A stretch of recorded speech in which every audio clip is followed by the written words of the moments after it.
et bienvenue au sommet Et maintenant, transformation et opportunités du nouveau monde. Alors aujourd'hui, j'ai l'immense plaisir d'accueillir, et vous l'avez vu dans les présentations des réseaux sociaux, entre autres, le souriant, le rayon de soleil, le roi du… On peut dire du bonheur en entreprise parce que c'est l'une de ces thématiques et je me réjouis de l'interviewer aujourd'hui sur une thématique qui est celle des créatifs culturels, mais on y reviendra plus tard.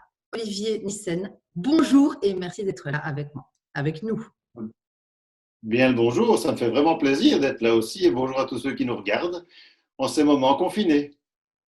Voilà, donc un grand bonjour ensoleillé mais confiné, confiné mais ensoleillé, prenez-le dans le sens que vous voulez. Donc aujourd'hui, Olivier va nous parler des créatifs culturels. Et si les créatifs culturels connaissaient les codes du nouveau monde? Alors je rigole déjà parce que c'est vrai quand Olivier, parce qu'on se connaît quand même depuis plusieurs années, et donc je connais la personne, c'est quelqu'un de hyper lumineux, et quand il est venu avec cette thématique-là, je me suis dit, ah bon, je ne connais pas du tout, mais venant d'Olivier, ça doit vraiment être une chouette thématique. Et donc, du coup, j'ai un peu investigué, donc il en parlera en long, large et travers, mais c'est une thématique que je ne connaissais pas du tout. Donc, Olivier, mille merci d'avoir porté cette thématique à ma connaissance. Donc, Olivier, tu as un parcours professionnel riche et atypique. Tu as été enseignant, vendeur de livres, éditeur, directeur commercial, directeur opérationnel dans le public, dans le privé. Donc, tu sais donc ce que c'est une entreprise et bien entendu, tu es dans ta première casquette formateur en entreprise. Alors, j'ai dit le bonheur au travail, mais en fait, tu abordes plein d'autres thématiques. Je sais que tu aimes bien tout ce qui est, je veux dire, transgénérationnel, donc tout ce qui est en tout cas génération Y. Je sais que dans ton catalogue, tu as au moins une trentaine de thématiques. Donc je n'ai pas toutes retenues. Donc, si tu en as vu, tu as envie de compléter avec l'une ou l'autre thématique, n'hésite pas. Donc, outre formateur en entreprise, donc ton dynamisme emporte jusqu'au plus réticent. Et ça, c'est clair parce que j'ai déjà travaillé avec Olivier, entre autres sur la formation. Et Olivier avait systématiquement des 10 sur 10 partout. C'est vrai, hein, à l'époque. Et donc voilà, c'est vraiment un régal de par son énergie que par son professionnalisme. Donc tu es formateur, consultant, conférencier dans des entreprises de tous les secteurs et tu adaptes ton contenu à chacun. Tu convaincs, tu entraînes, tu mobilises et tu outilles chacun lors de séances très interactives. Et lors de tes interventions, l'ambiance est détendue et vivante. On rit, on réfléchit, on agit et on se construit. Là, je ne peux être que d'accord avec cette description. Et j'ai oublié quelque chose d'hyper important, Olivier, dis-moi. Rien du tout, si ce n'est qu'à part les 10 sur 10, je ne suis pas un très très bon élève en fait. Je suis plutôt un emmerdeur. Comme beaucoup de gens finalement talentueux, hein. Enfin, je veux dire, en général, tu as pas mal de gens qui ont créé des trucs extraordinaires, qui n'ont pas vraiment été des exemples à l'école, donc on ne va pas revenir à cette époque. Somme toute révolue, et de toute façon, il n'y a pas d'école maintenant, donc ça ne vaut pas la peine d'en parler, toutes les écoles sont fermées. Alors, Olivier, dis-moi un peu pourquoi est-ce que tu as accepté de participer à ce sommet? Je m'emmerde à fond en fait. Et non, c'est pas vrai. Hein. Je suis à la maison et ce qui se passe fondamentalement, c'est une occasion rêvée de changer le monde.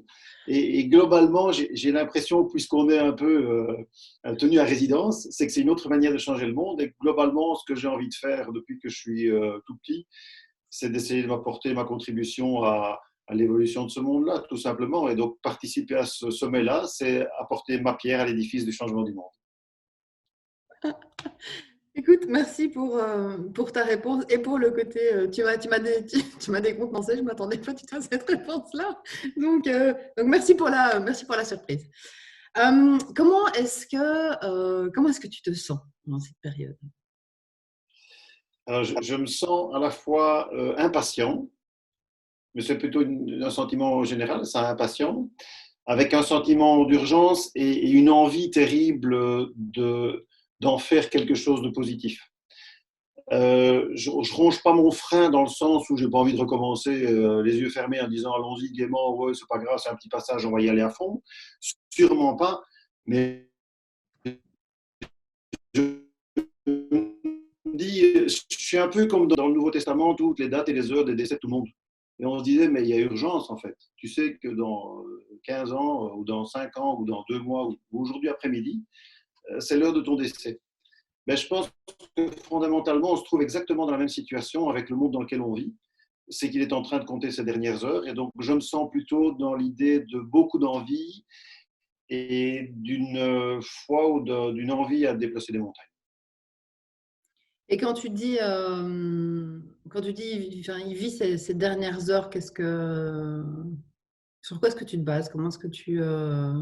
Pourquoi dis-tu ça? Bon, je ne suis pas un grand théoricien de la planète ou je ne suis pas un grand analyste, mais il suffit de regarder de plus en plus ce que les gens racontent. Et fondamentalement, je pense que le modèle dans lequel on vit aujourd'hui vit ces dernières heures ou ces derniers jours, ces derniers mois. Et globalement, c'est une chance extraordinaire. Je trouve que ce virus est une chance extraordinaire de nous remettre en question tout simplement sur que fais-je, où suis-je, dans quelle étagère, quoi. Oui, tout à fait. Je suis d'accord, je suis vraiment d'accord avec toi. Qu'est-ce que tu déploies qu'est-ce que tu utilises? Est-ce que tu as des routines et des trucs pour garder la pêche et la motivation? Parce qu'on voit quand même que, voilà, tu as toujours le même sourire, je veux dire, avant et après, quoi. C'est le même Olivier. Donc, Oui, ouais, bah, j'espère en fait.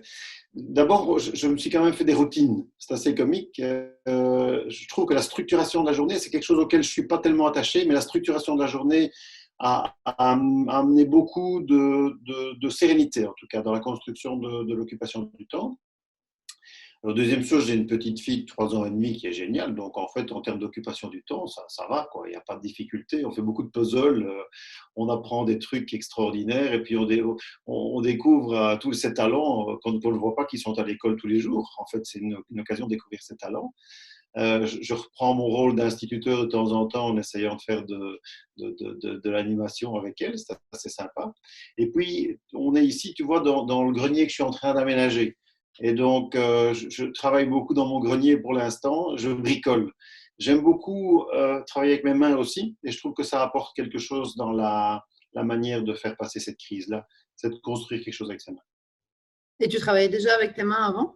Oui, oui, oui, oui, oui, oui. C'est un truc dont je ne sais pas me passer. Oui. Ah, oui.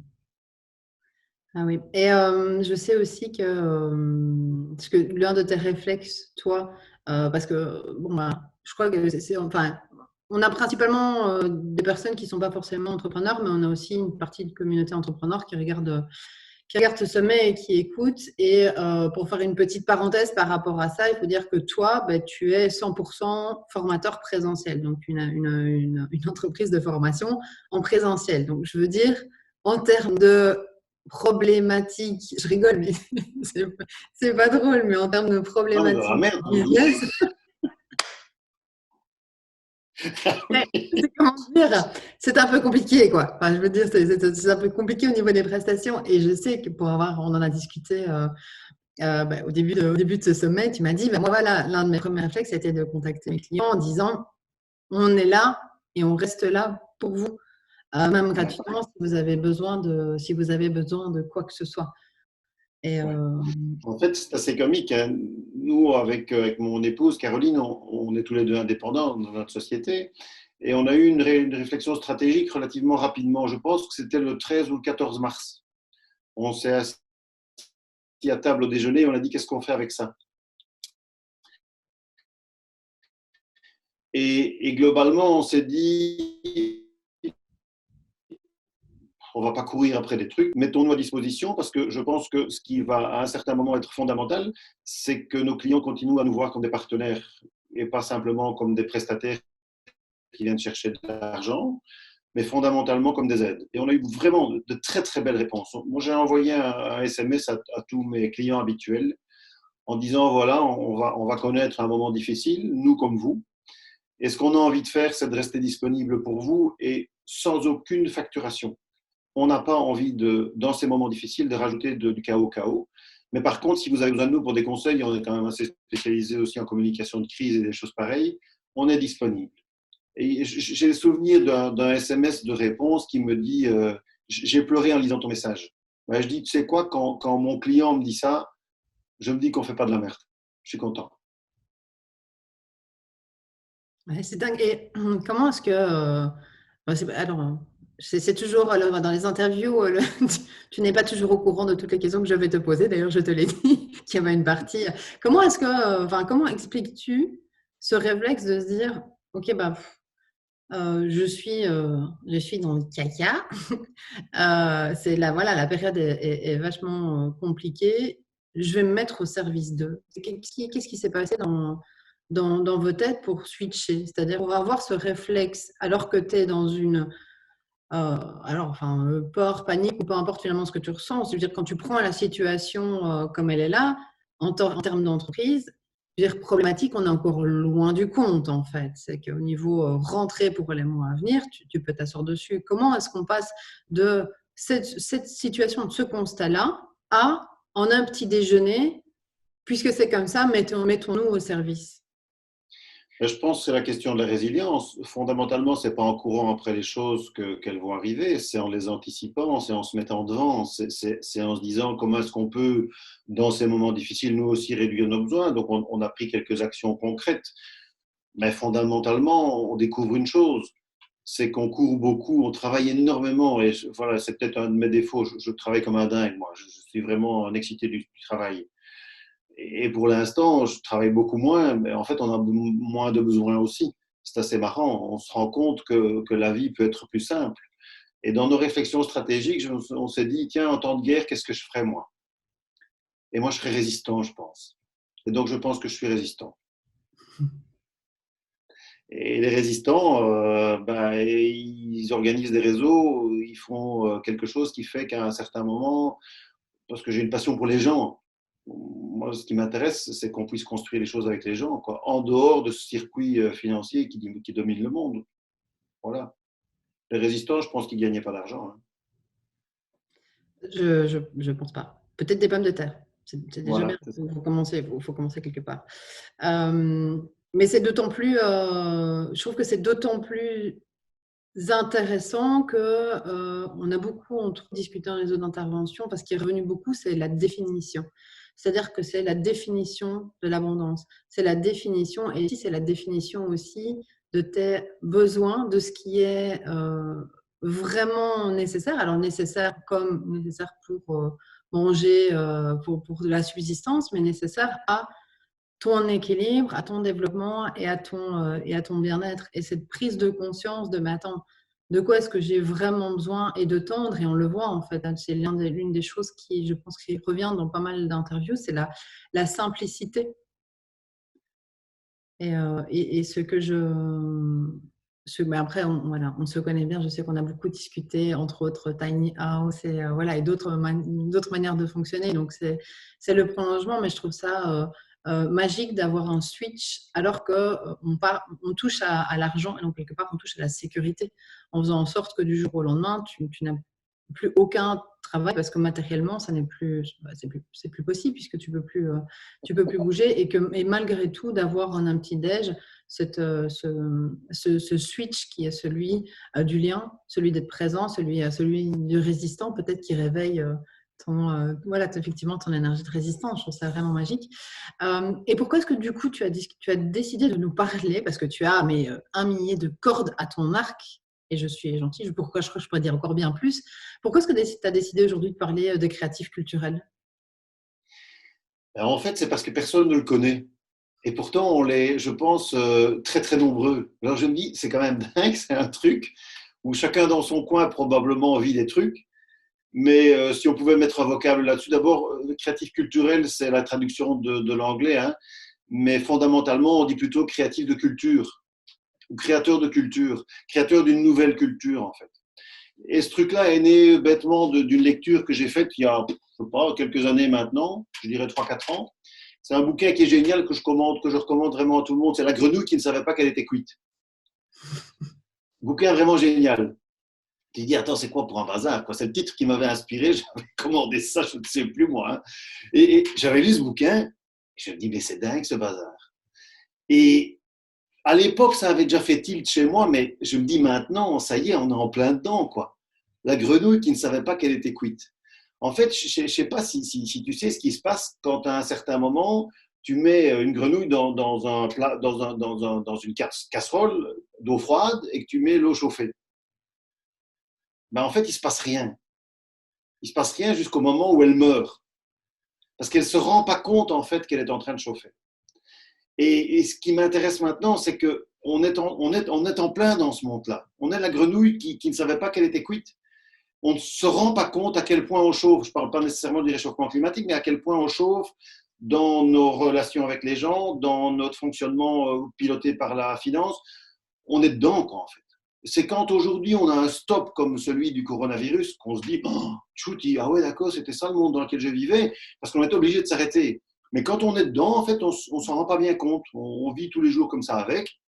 Et on dit, bah oui, c'est la normalité. Et la normalité, c'est plutôt la norme. Hein. Donc, c'est quelque chose qui fait qu'à un certain moment, c'est normal. Je prends souvent l'exemple. En juin 2010, j'ai travaillé 7 jours et 7 nuits de suite au boulot. Je dormais un quart d'heure de temps en temps sur mon bureau comme ça. Et quand je suis rentré au bout de 7 jours et 7 nuits, ma femme m'a demandé est-ce que tu trouves ça normal. Et j'ai répondu bah oui, mes collègues le font aussi. Et je me suis dit là, t'es vraiment un débile mental, quoi. T'es vraiment le roi des cons. Non, c'est pas normal de travailler 7 jours et 7 nuits de suite. Mais fondamentalement, quand tout le monde le fait, on trouve que c'est normal.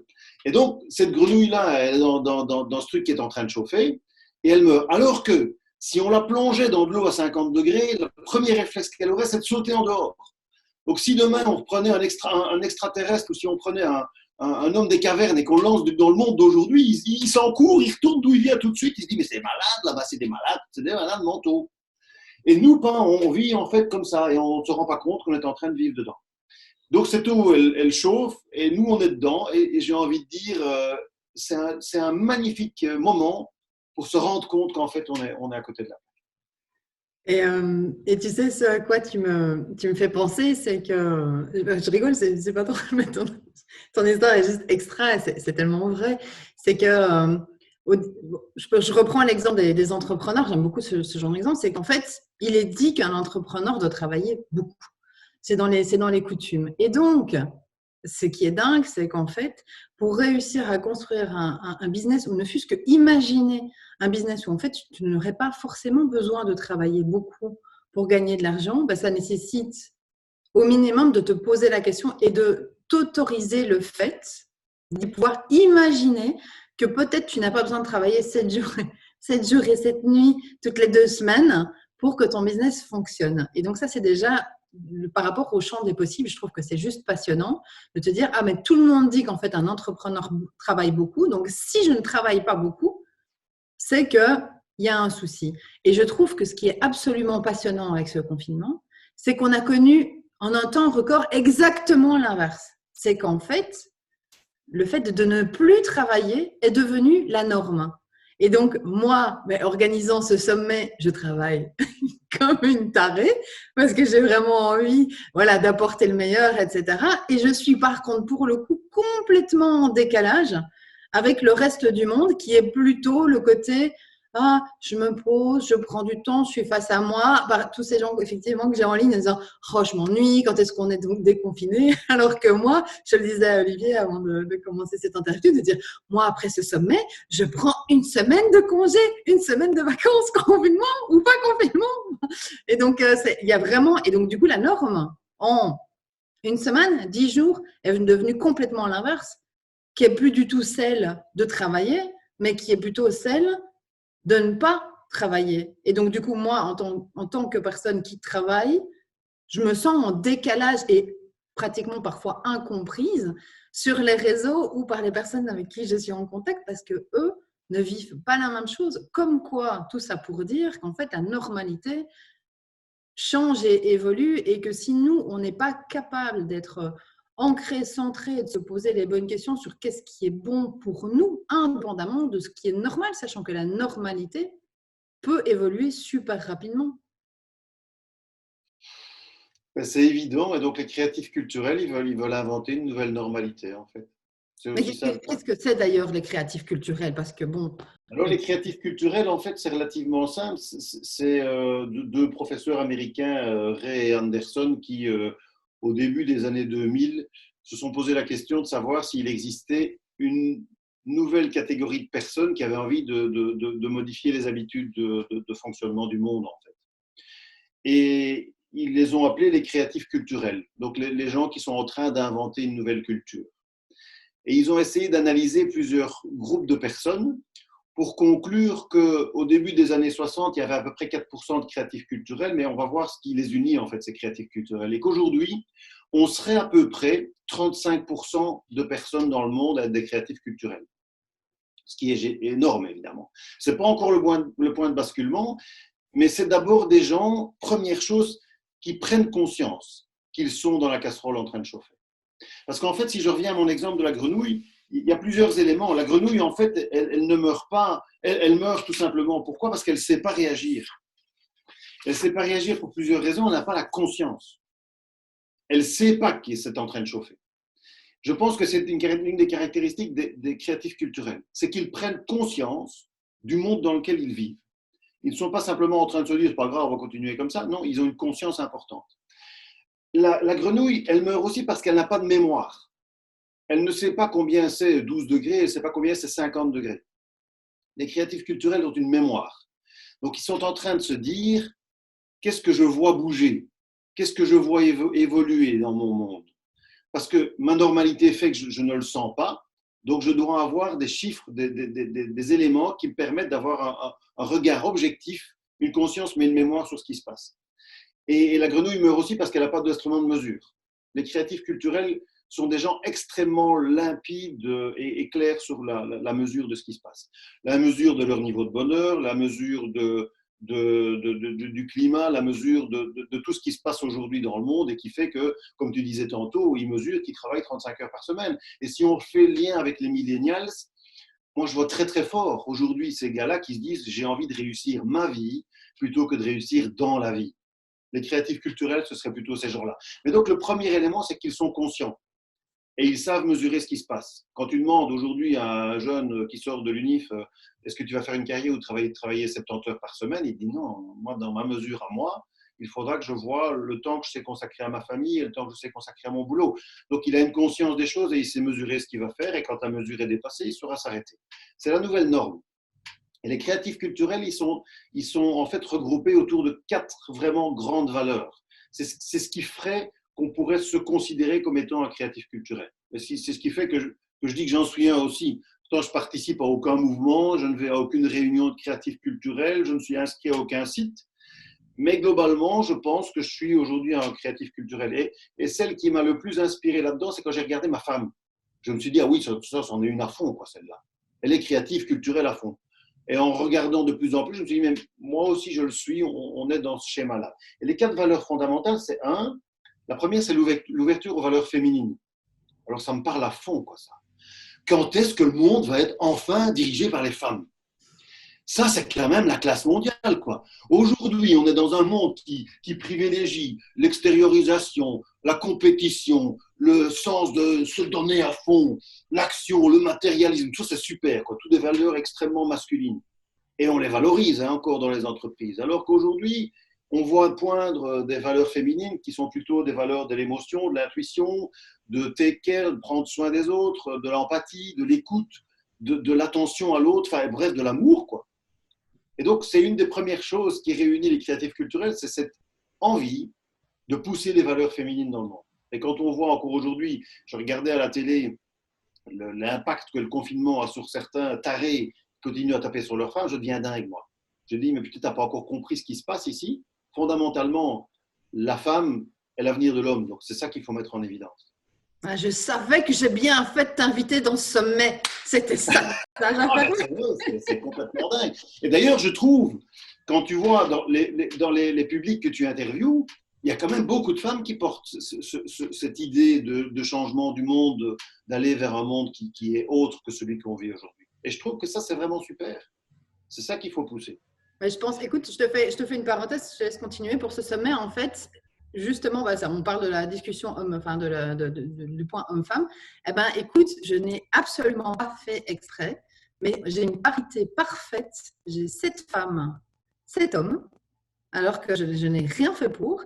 Et par contre, au niveau, je pense, du changement et des valeurs, ce que toi tu appelles féminine, mais arrête-moi si je me trompe, mais on parle plus finalement des valeurs yang, tu vois, rentre dedans, et des valeurs yin, plutôt quelque chose d'ordre de la douceur, parce que finalement, je connais beaucoup d'hommes qui ont ces valeurs yin. Enfin, je pense que quand tu te rapproches Ouais. trop du développement personnel, tu vois, ou même toi, finalement, ta manière de fonctionner, tu vois, il y a peut-être ce côté… oui, quand tu dis valeur féminine, c'est pas valeur de femme, mais valeur du côté plutôt féminin, yin, douceur, quoi. C'est parce que je rencontre vraiment beaucoup d'hommes qui ont ces valeurs-là et qui les incarnent, tu vois. Et c'est évident, hein. Quand je parle de valeurs féminines, je ne parle pas de femmes. Je Mais parle de les femmes féminité. dirigeront le monde, hein. Attention, je ne reviens pas là-dessus, ça c'était bien dit, hein. Je parle de féminité, et si je reprends l'exemple de la femme, elle dirait toujours, s'il y a bien une femme dans le couple, c'est toi. Donc fondamentalement, c'est marrant.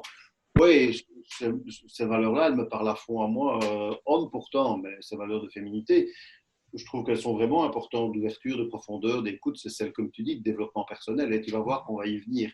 Parce qu'une une deuxième valeur des créatifs culturels, c'est la question du développement personnel, effectivement. La question de diminution d'intérêt spirituel, de dimension spirituelle, d'intérêt pour des nouvelles formes de spiritualité, le retour sur soi. En fait, c'est l'idée, je ne changerai pas le monde si je ne me change pas moi. Et donc, j'ai besoin pour ça de regarder à l'intérieur. Moi, j'ai longtemps cru qu'en fait, pour changer le monde, il suffisait de faire ça.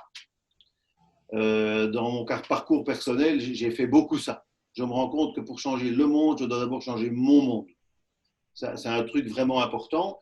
Et donc, cette dimension spirituelle, ce besoin de retour sur soi, de connexion avec les autres, non pas simplement par le contact, mais aussi par des relations d'intériorisation importantes. Deuxième valeur. Une troisième valeur, c'est l'implication sociétale. L'implication sociétale, ça veut dire qu'en fait, puisque je me nourris à l'intérieur de quelque chose, j'ai besoin d'en faire quelque chose. J'ai besoin d'engagement. J'ai besoin de ne pas être dans ma cahute tout seul, mais de faire passer quelque chose, de faire ce que je dis et dire ce que je fais. Ça me semble vraiment important que je ne suis pas un donneur de leçons. Je ne suis pas le type qui explique ouais, il faudrait faire comme ça pour changer le monde. Non, je le change déjà. Je commence à faire mon potager, je consomme autrement, voilà, je fais ce que je dis. Et la quatrième valeur, c'est la question de l'intégration des valeurs écologiques et du développement durable. Donc, la sustainable, est-ce que le monde demain peut continuer à vivre au rythme auquel il vit? Non, ce n'est pas possible, on sait. Et donc, tout ce qui est développement durable, écologie, consommation durable, enfin, tous les sujets qui sont pour l'instant super porteurs. Donc, si vous croyez, si vous vous reconnaissez dans ces quatre valeurs-là, vous êtes un créatif culturel ou un créatif de culture. En fait, c'est quoi? C'est le nouveau modèle de développement. C'est un nouveau modèle de développement qui dit, au-delà de la compétition financière, en fait, on met quatre nouvelles valeurs, pas difficiles. Des valeurs de féminitude, des valeurs de développement personnel, des valeurs d'implication sociétale et des valeurs écologiques et de développement durable. Bah avec celle-là, on peut peut-être construire une nouvelle société ou un nouveau monde. C'est un truc auquel je crois. En France, les créatifs culturels ont rajouté deux valeurs à celle-là, une ouverture aux autres cultures et une question de valoriser l'être plutôt que l'avoir. Oui, effectivement, je pense que c'est quelque chose qu'on retrouve dans l'ensemble de la culture, vraiment ce côté. Voilà, je pense que c'est un beau. Ce qui est en train d'arriver, c'est un beau clin d'œil par rapport à l'être plutôt que l'avoir, parce qu'en fait, si tu te penches sur l'avoir, pour beaucoup, en tout cas, d'entre nous, alors que ce soit ceux qui sont mis au chômage technique, que ce soit ceux qui, comme toi, voilà, qui n'ont juste du jour au lendemain plus de travail. Donc, ça demande, c'est toujours qu'est-ce que j'en fais. Alors, de un, tu as l'insécurité, tu as le constat de OK, c'est ça, et je ne sais pas quand ça reprendra. Je pense que c'est ça le pire, c'est qu'en fait, le pire ou le mieux, en fait, ça dépend comment on voit les choses. C'est le pire pour une entreprise de se dire oh mon Dieu, je ne sais pas quand ça reprendra. Donc, invitation, et quand je dis le mieux, c'est invitation à une réflexion profonde de un, est-ce que je veux continuer à faire ce que je fais? Est-ce que je veux continuer? Ou est-ce que Et si oui, si je veux continuer, comment est-ce que je fais pour évoluer? Puisqu'en fait, ce que je faisais avant, je ne sais pas quand je vais pouvoir le refaire. Et si je ne veux pas faire, si je ne veux plus faire, qu'est-ce que je fais à la place? Et donc tu parlais justement d'introspection et de trouver en soi certaines questions, enfin certaines réponses, mais sous-jacentes, de t'apprendre à te poser régulièrement les bonnes questions, de définir la simplicité, de définir c'est quoi pour toi l'abondance, c'est quoi de définir qu'est-ce que tu attends de la vie. C'est aussi face, je pense, en tout cas, j'ai vu ça enfin, chez moi, pas mal de mes proches et beaucoup de gens que j'ai rencontrés, c'est effectivement, tu le disais, la proximité de la mort, en fait. C'est de se dire, mais si moi, je l'attrape et si ça ne se passe pas bien, qu'est-ce que moi, j'ai envie de laisser au monde? Est-ce que j'aurais donné tout ce que je veux donner? Est-ce que c'est tout? Est-ce que tout est là? Et donc voilà, je trouve que c'est des questions que tout ça évoque. C'est tout à fait évident et c'est marrant parce que tu parlais tout à l'heure de réunions stratégiques. Hein, en petit déjeuner, on en a tous les jours des petits déjeuners, donc des réunions stratégiques où on est en train de les mettre en œuvre tous les jours. Mais c'est marrant parce que avec cette réflexion qu'on a, tu disais tantôt, mais je me pose la question, puisque je ne saurais plus faire ça pour l'instant, qu'est-ce que je fais d'autre? Et on a élaboré, on a fait un brainstorming de malades, on avait élaboré une centaine d'idées, mais des plus folles, hein, des trucs de malades mentaux, quoi. Hein. Et on en a trouvé là-dedans une dizaine qui sont vraiment super sympas et qu'on voudrait mettre en œuvre quand on va recommencer à travailler.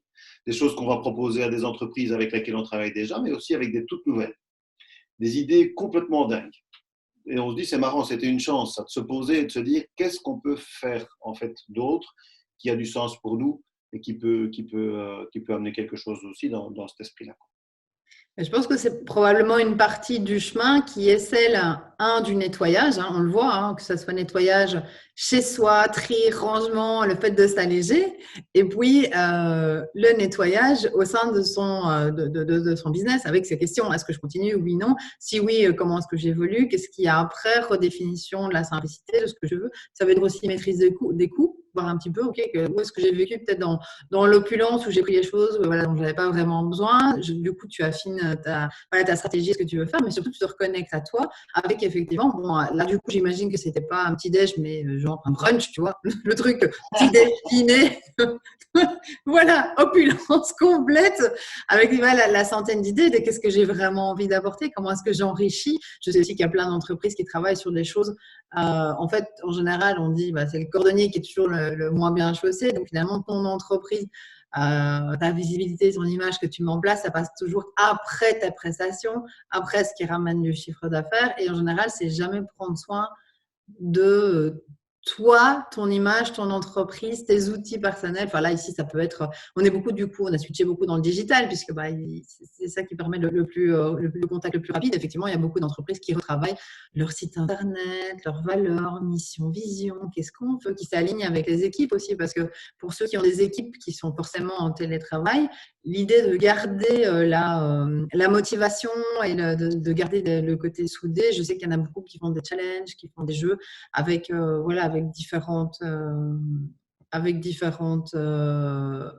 avec leurs collaborateurs et qui rivalisent en fait d'originalité pour essayer de garder finalement cette cohésion et ce contact et ce lien. Oui, en fait, c'est quoi? C'est une belle promesse aussi, ce temps qui nous est donné. Parce que je voudrais donner une autre métaphore. Il y a la métaphore de la grenouille. Je voudrais donner une deuxième. C'est la métaphore de la graine des bambous. En fait, les graines de certains bambous, quand on les plante, la première année, il ne se passe rien. Alors, on pourrait être terriblement déstabilisé parce qu'on se dit, en fait, c'est quoi pour des graines rikiki, où est-ce que j'ai acheté ça dans les jardineries vont rouvrir, on m'a donné un vieux bazar, à mon avis, c'est pas possible, ça ne pousse pas. Mais non, il ne se passe rien la première année. Alors, on se dit, la tentation est grande de retourner son terrain, d'en ressemer. Non, il faut attendre. Parce que les bambous, ils poussent de 12 mètres lors de la 5e année.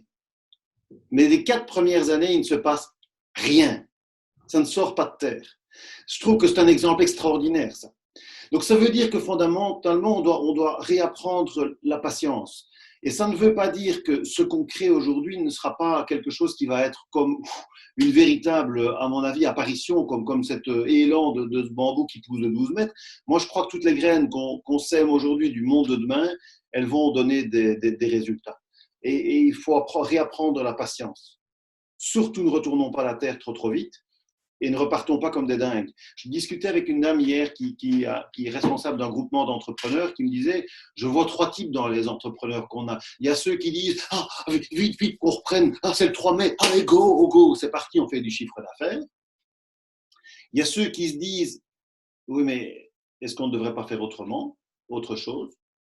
Est-ce qu'on est bien occupé? C'est quoi le sens de notre travail?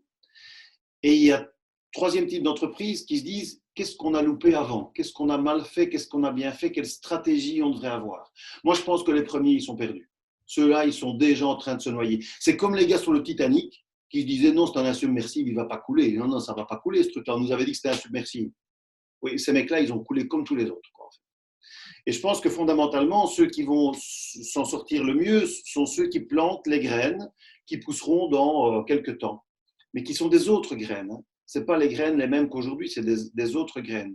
Des graines qui, à mon avis, portent les valeurs dont on a parlé tout à l'heure, qui, notamment dans le respect humain, vont amener quelque chose. En entreprise aujourd'hui, qu'est-ce qu'on est étonné tous les jours de voir qu'en management, il y a encore des gars qui ont des réflexes en se disant je suis chef, donc je suis chef, quoi. Ça veut dire fais ce que je te dis, quand je te dis, quand je te le dis. Mais tu sais qu'il y a un gars derrière là. Tu sais qu'il y a un humain qui a la même valeur que toi derrière ça. Et fondamentalement, si le type demain n'a pas envie de se bouger, toi, tu peux courir comme tu veux, comme chef, tu n'auras pas ton résultat. On se bat pour dire ça tous les jours aux gens. Prenez en considération l'humain qu'il y a dans chaque travailleur, dans chaque collaborateur que vous avez avec vous. Et quand vous aurez ressorti cette partie de cette relation humaine que vous avez avec lui, alors vous obtiendrez ensemble des résultats. Avec lui, pas contre lui, avec lui. C'est vrai que ce qu'on voit de plus en plus, je sais que c'est l'un des questionnements, c'est de se dire est-ce qu'on ne retourne pas à tout ce qui est plutôt communauté. Enfin, tu vois, on en revient finalement à cette manière de vivre parce qu'on en revient au potager pour revenir d'ailleurs sur ton bambou. Enfin, voilà, là, quand tu m'as raconté cette histoire-là, je me dis, c'est quand même extraordinaire. Et je fais une parenthèse parce qu'entre-temps, confinement oblige, je me suis mis aussi au potager. J'ai appris un tas de choses, dont des trucs pour faire pousser des petits pois. Voilà, ça n'a rien à voir avec l'interview, mais c'est intéressant à faire. Et les asperges, elles mettent aussi 3 ans à pousser. Et donc, si tu veux replanter, etc., avant, mais ça ne marche pas en fait, parce qu'il faut 3 ans pour que ça pousse et que ça prenne. Et je pense qu'effectivement, on a plus de chances que les bambous et les asperges, parce qu'en règle générale, si on est un minimum discipliné par rapport à ce qu'on veut changer, les routines, etc., on peut très vite voir les résultats des petites graines qu'on plante. Et sachant que, comme on est nombreux, et là, vu ce qui arrive, on est très vite, en fait, beaucoup plus nombreux, ça devient beaucoup plus vite finalement une boule de neige. On n'a pas besoin d'attendre 5 ans. Donc, je trouve qu'effectivement, il y a ce côté plantons ensemble. Maintenant, la question, c'est qu'est-ce qu'on plante? Et là, effectivement, je pense que tu disais apprendre la patience, tant dans l'action, et on peut faire des petites actions, je pense, quotidiennes, mais dans l'an qu'on vit maintenant, je pense que c'est aussi une période où il fait bon se poser des questions. Et donc, oui, c'est évident. Moi, je voudrais revenir sur l'idée, effectivement, de qu'est-ce qu'on plante. Pour que le basculement ait lieu, il faut une masse critique. On sait tout ça, hein, l'histoire d'Europe, quand est-ce que ça commence à basculer, quand les gens sont dans le changement et ainsi de suite. Aujourd'hui, les créatifs culturels, ils ne savent pas qu'ils le sont. Donc, c'est déjà important de pouvoir se dire comment est-ce qu'ils se rassemblent.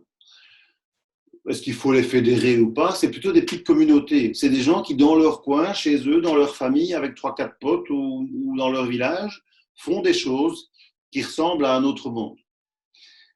Quand à un certain moment, cette masse critique n'acceptera plus le modèle qui est la norme aujourd'hui, je pense qu'on sera dans un point de basculement parce qu'on ne pourra plus faire autrement.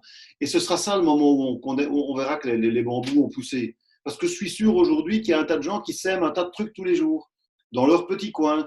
Et ils ne se font pas connaître, hein, ils ne sont pas dans les médias, on ne les voit pas.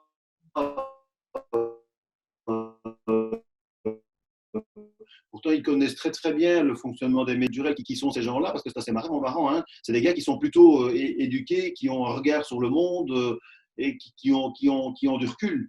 Et fondamentalement, ben, ils sont dans leur petit coin. Ils n'ont pas besoin de faire trop de bruit, en fait. Ce n'est pas les gars qui ont des grands haut-parleurs et qui crient de tous les côtés. C'est des gens qui font discrètement quelque chose. Donc, ils plantent doucement. Et moi, je pense que dans ce qu'il y a à planter, tu as parlé tout à l'heure de réfléchir à autre chose. Je pense qu'il y a besoin de planter des graines de créativité.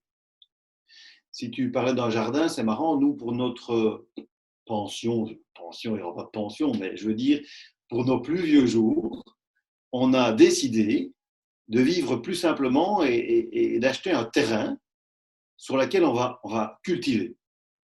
Pour l'instant, c'est une forêt et ces vacances-ci, on ne sait pas si on sera déconfiné ou pas, mais on va commencer à déboiser une partie pour planter une forêt-jardin.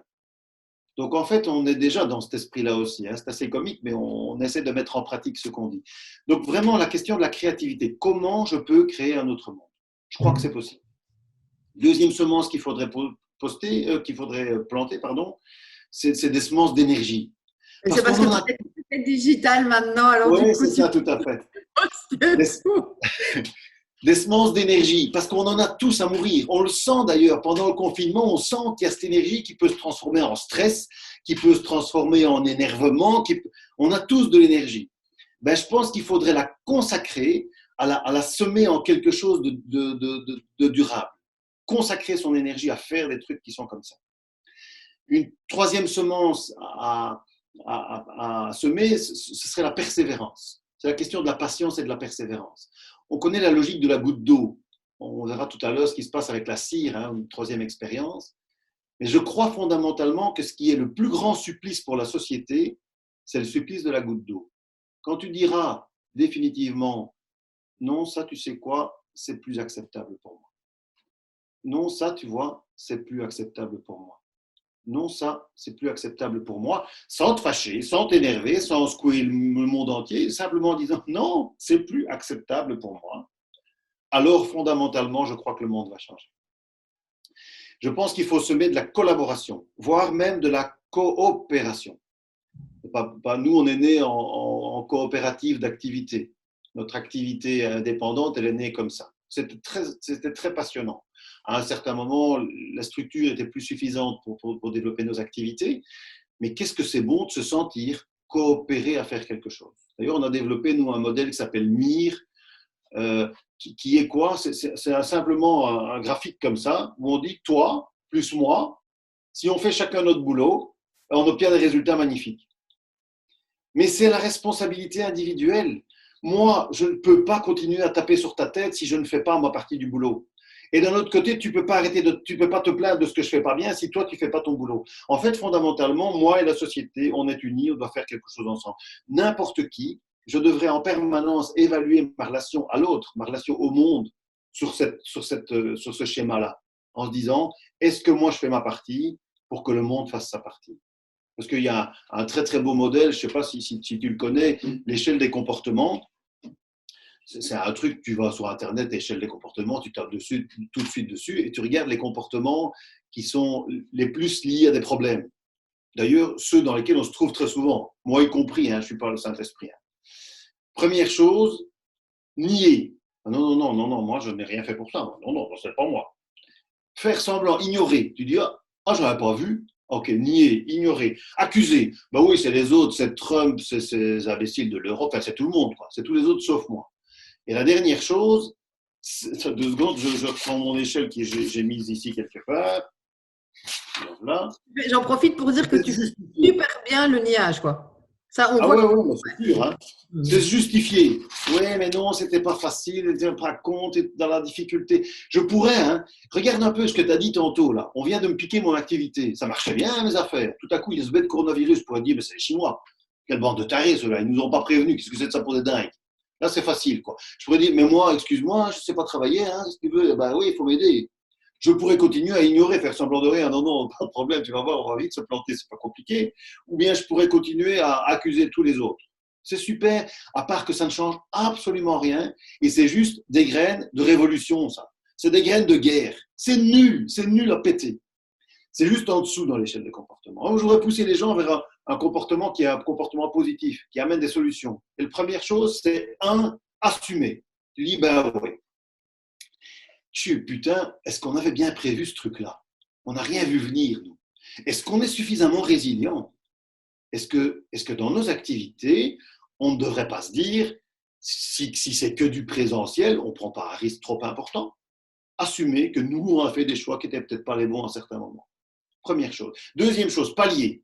Qu'est-ce qu'on peut faire en attendant? J'envoie un SMS à mes clients en disant, vous êtes super et on est là, à dispo, puisqu'on aura du temps, on a envie de vous le consacrer. On peut essayer de faire un petit truc, pallier.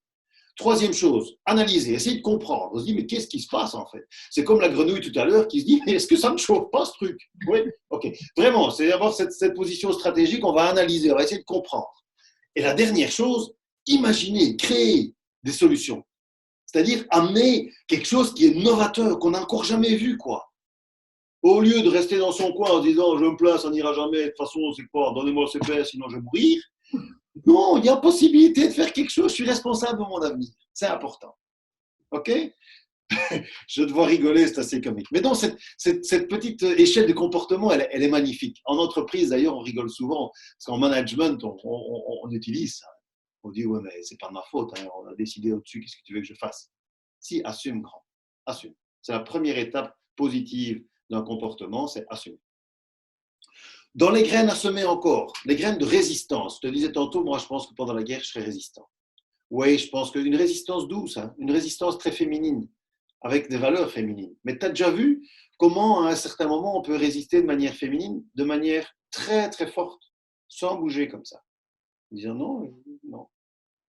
Avec tout le sourire, mais non. Tu peux essayer de me l'imposer, mais non. Ça ne marche pas. Résister. Je pense qu'il faudra semer des graines de l'intelligence, parce qu'il y a quand même un truc qui m'inquiète, moi, c'est que toutes les études démontrent qu'aujourd'hui, les capacités cognitives de l'homme chutent terriblement à travers son alimentation, la pollution et ainsi de suite. Ça me fout quand même un peu les boules, moi. Parce que si l'homme devient de moins en moins intelligent, alors on a quand même un problème avec ça. Je trouve que ça vaudrait la peine d'essayer de travailler sur cette intelligence. Des racines, ou en tout cas semer des racines d'unité. Je pense que ce qui va se passer, ou en tout cas le risque principal qui va se passer après la crise, et déjà pendant la crise, c'est de se désunir. C'est d'essayer de trouver les bons et les méchants, les robots, les cow-boys et les Indiens. Quoi. Regarde, il y en a là pour les États-Unis qui s'amusent pour l'instant en disant non, c'est à cause des Chinois, c'est l'OMS. Lui, en l'échelle des comportements, il est très très fort. Lui, hein. Il est très très bas, très très très très très bas. Non, l'unité en fait. J'ai besoin de toi pour construire quelque chose de positif demain. Cette coopération, cette collaboration, elle passe à travers l'unité. Tant que je me mettrai en opposition avec toi, probablement que je ne sortirai pas quelque chose de positif. Je trouve que c'est vraiment fondamental. Oui, et ce que j'entends dans tout ce que tu dis, c'est le côté aussi responsabilisation. Le fait que chacun, parce que finalement, tous les comportements et les graines de ce qui a poussé, etc., moi, ce que je vois vraiment en toile de fond, c'est si chacun prend sa propre responsabilité de ce qui arrive, de se poser les questions, de ne pas se contenter effectivement de ce qu'il peut voir et ressentir, mais travailler sur qu'est-ce qui se cache derrière, qu'est-ce que je veux vraiment, et de gagner en fait en profondeur. Et je pense que toutes ces tendances et ces comportements amènent à cette réflexion. C'est évident, la responsabilité et l'autonomie, pour moi, hein, c'est les deux éléments fondamentaux. Oui, quand j'assume, je suis responsable d'une partie de moi et je peux moi-même changer les choses. Je pense que, allez, regardons clairement dans les grands courants socio-économiques, on a perdu cette idée de responsabilisation et d'autonomie. Ou alors tu as des modèles qui sont tout à la finance et tarte à gueule et voilà, c'est super. Ou de l'autre côté, en fait, on va tout prendre en charge pour toi.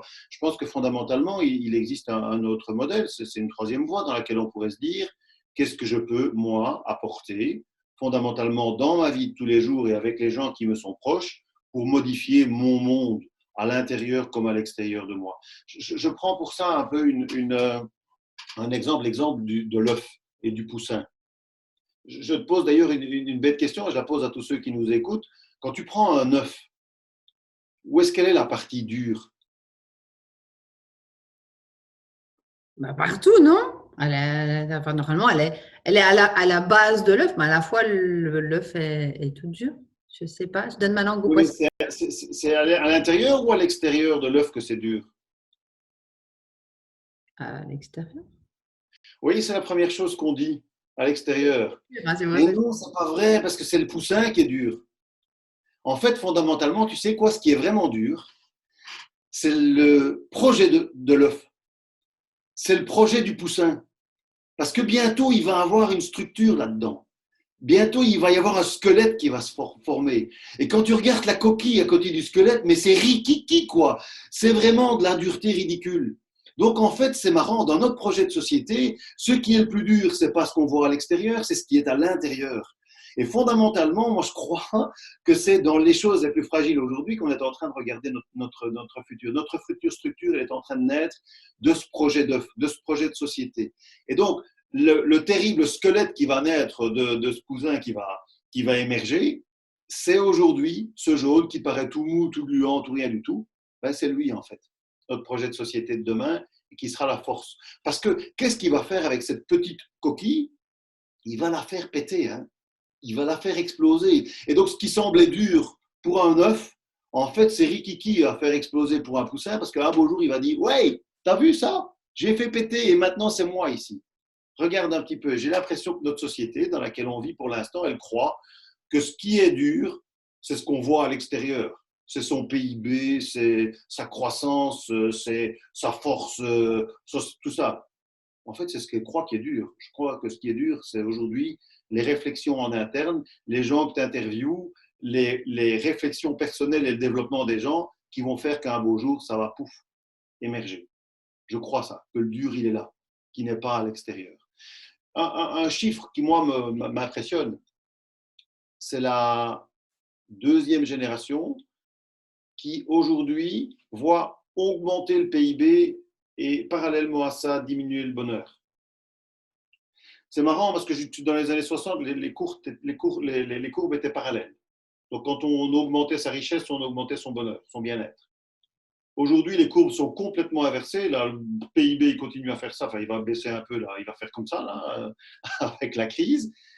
Mais en fait, le gros problème, c'est que le bien-être, il fait ça. Et ça, comment est-ce qu'on ne le voit pas? Au-delà du réchauffement climatique, moi, c'est un truc qui m'inquiète. Et tu vois les crisettes qui arrivent, les gilets jaunes, les machins, les gars qui commencent à se rebeller. On va avoir un problème. Aujourd'hui, les gens se rendent compte que leur bonheur n'est plus nécessairement dans la croissance, que leur bonheur n'est plus dans l'avoir, que leur bonheur n'est plus d'avoir une grosse baraque, une piscine, partir en vacances tous les ans aux Seychelles et avoir une grosse bagnole. Non, mon bonheur, il est ailleurs. Et les créatifs culturels, je crois, sont ceux qui se disent mon bonheur est ailleurs. Je fais le lien avec les millennials dont on parlait tantôt. Je crois que ceux-là, c'est la génération qui va nous sauver parce qu'en fait, ils sont naturellement dans l'idée de mais moi j'ai eu tout ça, mais ça ne m'apporte pas le bonheur. Ce que je cherche, c'est autre chose que ça. Un chiffre, 80% des étudiants qui sortaient des études économiques il y a 30 ans d'ici voulaient une grosse entreprise internationale où ils pourraient faire carrière. La même proportion aujourd'hui, 80% des étudiants qui sortent veulent une petite entreprise, si possible une start-up, avec un esprit très très ouvert, dans lequel ils ne resteront pas, mais qui continueront à développer parce qu'ils iront chercher encore ailleurs et ils feront d'autres trucs. Et dans ces mêmes 80%, ils disent tous qu'ils seront un jour indépendants, c'est magnifique ça, et qu'ils ont déjà les compétences pour le faire. Je dis putain, chapeau les gars. Ça, c'est la classe mondiale, autonomie, responsabilité. Donc oui, ils l'ont ce truc-là. Donc si Total, Shell et les autres, je le cite comme ça, mais croient qu'ils vont continuer à attirer des gens tout simplement en montrant un modèle comme il existe aujourd'hui, ils vont plus avoir personne. Il faudra créer autre chose. Et ça me fait penser. Enfin, je dépose deux choses là. La première, c'est Jim Carrey qui disait moi, j'aimerais que tout le monde soit millionnaire pour se rendre compte que c'est pas la solution. Voilà. Alors après, vous pourrez me dire, oui, mais bon, c'est facile quand on est millionnaire. Ok, bon, mettez ça de côté. Je le dépose là parce que moi, c'est une phrase qui m'a toujours beaucoup parlé. Et à côté de ça, ce qui me vient, c'est tiens, est-ce que finalement les courbes vont s'inverser? C'est-à-dire PIB, ou en tout cas revenu par habitant, va diminuer. Peut-être que du coup, le bonheur montera. Alors, je ne sais pas si ce sera automatique. En tout cas, moi, ce que j'essaie de faire dans mon quotidien, c'est d'augmenter celle du bonheur. Parce que je crois que c'est celle qui, à un certain moment, fait le plus de sens dans la vie des gens. Allez, quand tu vois les camions frigo à New York, on n'a pas mis les coffres-forts avec, quoi. Donc, Ouais. fondamentalement, alors on nous le dit, nos grands-parents disaient déjà, mais ce qui force est de constater qu'aujourd'hui, il y a quand même beaucoup qui cherchent après ça. Mais ça va être fini, ça. Je crois fondamentalement, ce qui m'intéressera, c'est combien de personnes auront été touchées par mon action, qu'est-ce que j'aurais pu faire autour de moi qui sera porteur pour longtemps et dont on aura envie de se souvenir. Pas que j'ai envie d'être un héros, mais qui apporte quelque chose à l'humanité, quoi. Parce que si on regarde systématiquement notre petite visière en disant oh mais moi c'est pas grave, de toute façon tu sais quoi après moi les mouches, alors on a un gros problème. Moi ce qui m'intéresse c'est qu'on puisse travailler à un avenir meilleur. Après moi, les mouches. Ça faisait longtemps que j'avais vu. Tu voudrais parler un petit coup de qui ils sont? Ça permettra à ceux qui veulent savoir s'ils le sont eux-mêmes, parce que ce que je voudrais bien peut-être à la fin de l'interview, comme moi je l'ai fait, j'ai été voir quand même sur Internet c'est quoi les créatifs culturels, parce que j'avais lu le bouquin, je me disais mais c'est quoi, c'est une secte ce truc, c'est un bazar, qui finance ce bazar? Non, en fait c'est une génération spontanée, c'est simplement un mot qui a été mis sur des gens qui ont une certaine manière de penser. Alors quand même, c'est marrant, ils sont probablement plus cultivés que la moyenne, ils sont relativement urbains. Il y a 60% de femmes et majoritairement, ils sont âgés entre 18 et 24 ans. Alors, ce n'est pas de chance pour moi. Mais donc, ça veut dire quand même que fondamentalement, chez nos générations tout jeunes, ils sont dedans. Et donc, voilà, moi je crois qu'ils sont extrêmement lucides et qu'on va faire quelque chose avec eux. Je dis que c'est la première génération extrêmement courageuse. Alors, quand je dis ça en entreprise, on me prend pour un taré. On dit, tu rigoles ou quoi? Ben non, à 10 heures du matin, ils s'en vont, ils disent que ça ne leur plaît pas. Je dis, oui, mais c'est ça qui est courageux. Parce que tu sais quoi? C'est ça incroyable. La grande majorité des gens restent. J'ai lu un article au Luxembourg, 60% des gens veulent changer de boulot. 60% des gens veulent changer de boulot dans les 2 mois. Je lis cet article, et je continue, et tu sais combien sur les 60% changent? Eh bien, zéro, à peu près 4%. 4% de ces gens-là changent. Le reste, ils restent là parce qu'ils se disent je suis bien payé, il y a ma piscine à payer, n'oublie pas, il y a ceci, il y a ça, il y a quand même la sécurité d'emploi et tout le bazar. Et donc, je suis dans une prison dorée. Je crois que ça, c'est la dernière génération qui acceptera la prison dorée.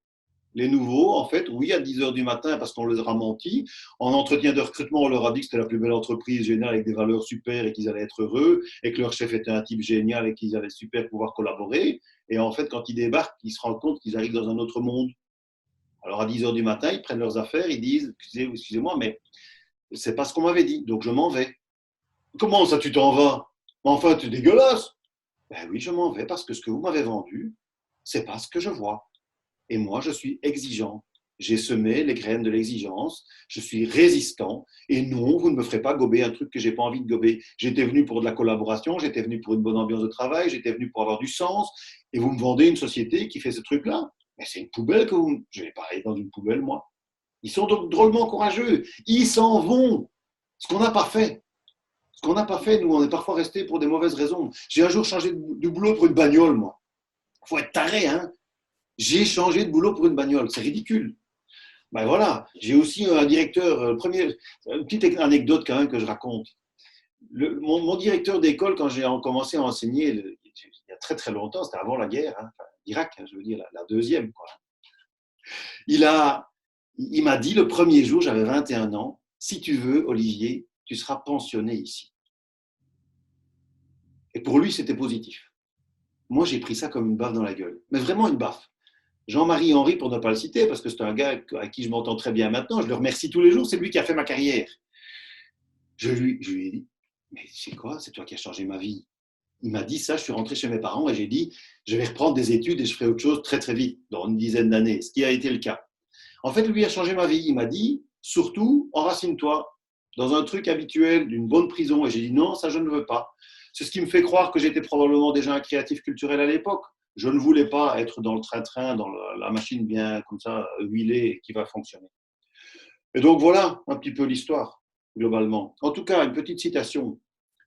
Si on continue à refuser de casser ce qui a fait son temps et de s'opposer au changement, alors tout simplement, on prépare les graines d'une transformation brutale et violente, et ça, j'en ai pas envie. Je veux une transformation lente qui va à un certain moment amener les gens à fonctionner ensemble, à être dans semer et essaimer pour que demain, on ait une autre société. Et qui laisse le temps aux bambous et aux asperges de pousser tranquillement sans mourir de faim à côté, accessoirement. Hein. Exactement, exactement. Écoute, mille merci pour cette interview. Je pense que voilà, tout le monde va, en plus d'apprendre énormément de choses, faire réfléchir et je crois bien s'amuser parce que je pense, je dois bien dire, mais je pense que notre accent belge est par moments un peu ressorti avec quelques expressions. Donc, je pense que nous sommes démasqués. Hein. Je n'ai pas voulu le dire, mais voilà, force est de constater qu'après une heure, je me dis, je ne pense pas. On a beaucoup de Français qui sont inscrits au sommet. Je pense qu'on va être démasqués. Donc voilà. Alors, pour les Français, peut-être, quelle clé de ce pays, ils pourraient se dire, ça on ne sait jamais, à quelle clé de ce pays, allez voir sur Internet ce que c'est. Je termine une dernière chose, si tu me permets encore, une petite métaphore. Est-ce que tu sais ce qui se passe quand, sur une surface de cire, on prend de l'eau bouillante et on la verse sur cette surface de cire? Eh bien, ce qui se passe tout simplement, c'est que la cire se creuse à un endroit. L'endroit que l'eau a choisi. Alors c'est marrant parce que, est-ce que toutes les études pourraient dire, mais pourquoi est-ce que c'est à cet endroit-là? Ben, probablement parce qu'il y avait une fragilité à cet endroit-là, parce que la pente était comme celle-là. En tout cas, c'est là qu'on a creusé. Qu'est-ce qui se passe quand je reverse l'eau et que je reprends à nouveau ma cire et que je la verse de l'eau chaude et que je la verse à nouveau sur la même surface de cire? L'eau creuse à nouveau au même endroit, jusqu'à faire un trou dans la cire jusqu'au bout. J'invite tous ceux qui nous ont écoutés à faire des petits trous avec un tout petit peu d'eau bouillante et à continuer tout simplement à verser, parce que c'est en versant dans le même trou que la cire tout à coup va disparaître et qu'on aura juste de l'eau. Eh bien, j'invite tout le monde à cogiter sur cet exemple, voir, à faire l'expérience. Hein. Soyons fous, maintenant qu'on est confinés, on a le temps pour faire plein d'expériences diverses et variées. Donc, c'était l'atelier bricolage, en plus d'une interview hyper intéressante. Donc, mille merci Olivier. Si vous voulez en savoir plus, rendez-vous sur le site du sommet. Rendez-vous à la belle photo d'Olivier. Petit bouton qui est Olivier, vous cliquez dessus et derrière, vous avez toutes les informations, tous des liens qui mènent à son univers. Donc, n'hésitez pas, faites-vous plaisir parce que c'est un régal, vous l'aurez compris. Olivier, mille merci pour ce moment, pour ces pépites, pour m'avoir fait bien rire, m'avoir appris des tas de choses, nous avoir fait bien rire, je pense, appris des tas de choses. Je te souhaite, de toute façon, on se dit à très bientôt. Je te souhaite une belle suite de confinement, potager, bricolage. Donc, je pense que tu ne t'embêteras pas. Je t'embrasse et je te dis à très bientôt. Un grand merci. J'ai passé un très bon moment. J'imagine que ça s'est vu.